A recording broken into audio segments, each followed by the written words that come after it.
Ever since Karl Čapek coined the term robot in his 1920 play, robots have been firmly entrenched in science fiction. Nowadays, they have become a scientific and technical fact that cannot be abandoned. Robots are used for cleaning, building cars, deactivating bombs, helping with surgery and the disabled, and much more. They are more common than many of us might think, and in the future, their population will grow even more. Simply put, a robot is a machine that can perform tasks normally performed by humans. Some of them are controlled by operators, some work autonomously. In shape, they range from individual robotic manipulators to full-fledged humanoid bodies. One of the main goals of some roboticists is to create a robot that looks as much like a human as possible, at least partially, in order to facilitate natural interaction between robots and humans. A robot that looks more like a human and is perceived much better. To date, there are already quite a few androids that are used in scientific research, like Reply Q2, developed by Hiroshi Ishiguro from Osaka University. Reply Q was created as a female TV presenter, and at first glance, it can be mistaken for a person. She can't walk and doesn't have sophisticated artificial intelligence, so her abilities are limited. Ishiguro also created a remote-controlled android copy of himself and named him Humanoid High, one to lecture remotely. David Hanson has created a model of an android like Philip K.K. Dick Indu androids dream of electric swimmers, which can recognize faces and keep up a conversation. Although none of the androids yet has full autonomy, an almost full-fledged copy of a person will certainly appear as a result of these attempts. However, for some reason, when we encounter robots that are too similar to us, we find them repulsive and creepy. Why do realistic robots scare us? Perhaps we are afraid of something that has human abilities, but does not have consciousness. Or are we afraid of losing our own uniqueness? At the moment, the answer seems more carnal than philosophical, and it lies in the effect of the Sinister Valley. The term Sinister Valley was coined by Masahiro Mori in 1970. To illustrate his idea, Mori created a graph where there was a recognition factor on the y-axis and a degree of similarity to a person on the x-axis, and depicted our sense of recognition, or the ability to identify using the example of different robotic forms or representations of a person's. Industrial robots are located somewhere near the origin point. They do not look recognizable or similar to humans.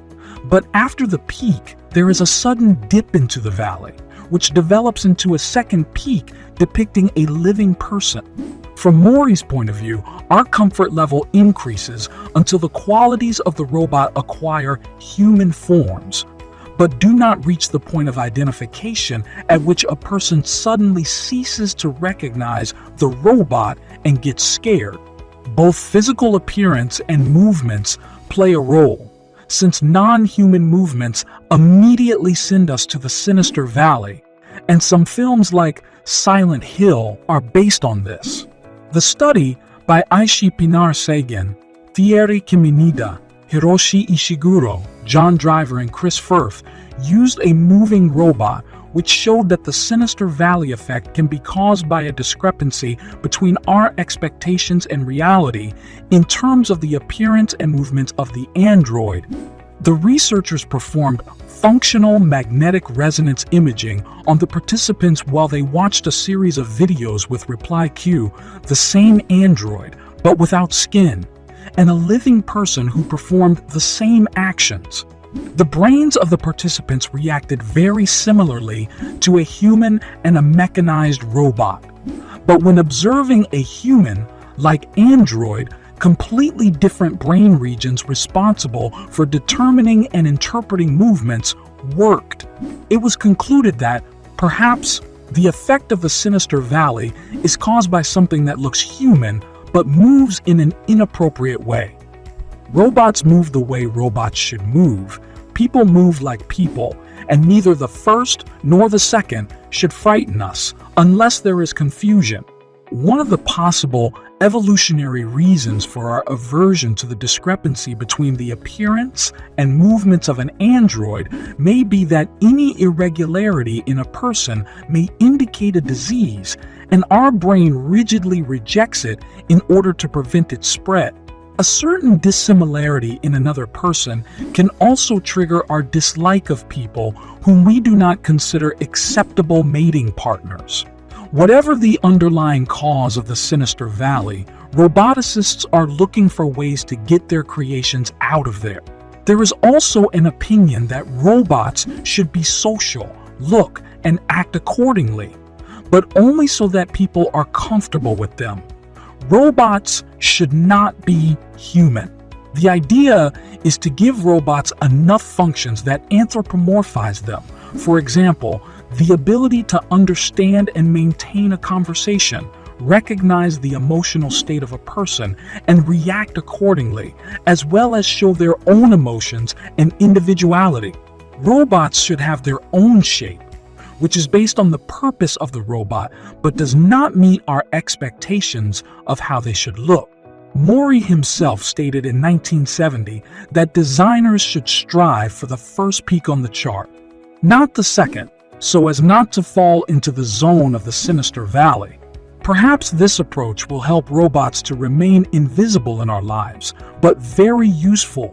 Others continue to strive for full-fledged human realism, like Ishiguro, who believes that androids can overcome the sinister valley by building up a humanoid appearance and movements. In addition to the realistic textures of hair and skin, his reply Q2 in Humanoid High. One constantly made micro-movements, blinked and moved their bodies, as if they were breathing to look more natural. Culture can also play a role. In Japan, artificial forms are more common and acceptable than in Europe. For example, there are even artificial pop stars in Japan. One is animated and the other is computer-generated. Perhaps the sinister valley may simply come to naught after the spread of androids. Maybe we'll just get used to them. This phenomenon does not happen only with robots. It happens with other forms of realistic visualization of human forms like animation. There have been many reports that people have found animated human characters in the films The Last Fantasy and Polar Express creepy or repulsive. Although both films were proud of the advanced achievements in the field of computer graphics, we can try everything from lowering realism to creating full-fledged human facial expressions in further experiments with our smaller brothers, robots. We will either have to get used to it or overcome the sinister valley, because robots and computer graphics will stay with us for a long time. Thank you for watching. Don't forget to like and subscribe,